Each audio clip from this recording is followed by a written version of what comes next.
Dans cette vidéo, on va étudier deux biens et on va voir s'ils ont du potentiel pour de l'achat-revente. On va utiliser une plateforme, un moteur de recherche qui s'appelle Moteur.imo.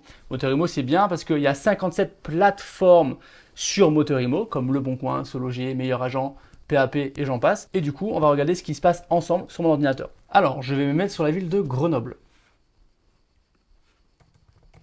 Et ensuite, Moteur.imo, ce qu'il y a de bien, c'est qu'il te permet de voir si les biens sont inférieurs au prix du marché. Ça reste qu'il faut prendre ces choses avec des pincettes à la légère parce qu'il faut contre-vérifier, il faut faire une étude plus approfondie. Mais ça reste qu'on a une tendance qui peut être intéressante pour de la recherche très vite, très rapide. Donc le premier appartement que je vois, c'est un appartement à 2 pièces de 45 mètres carrés.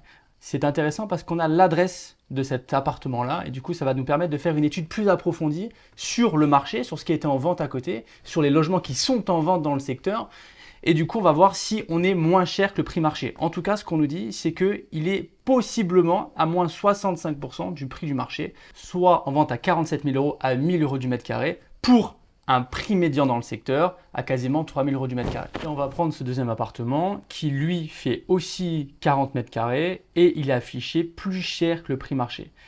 En plus, nous avons le quartier. Donc là, ce qui est intéressant, c'est qu'on va faire une étude après plus approfondie. Ce ne sera pas dans la vidéo, mais en tout cas, c'est ce que je fais tout le temps. Ça veut dire qu'on rentre dans le marché et puis on voit exactement combien ça coûte, combien ça vaut, combien ça vaudra une fois que ce sera rénové, si ça se vend dans le secteur, si c'est un bon quartier. Il y a beaucoup de choses qu'on vérifie. Et ce qu'il y a de bien avec ce site, c'est qu'on va pouvoir être plus rapide sur les recherches, avoir des tendances qui nous donnent un petit peu la directive du projet.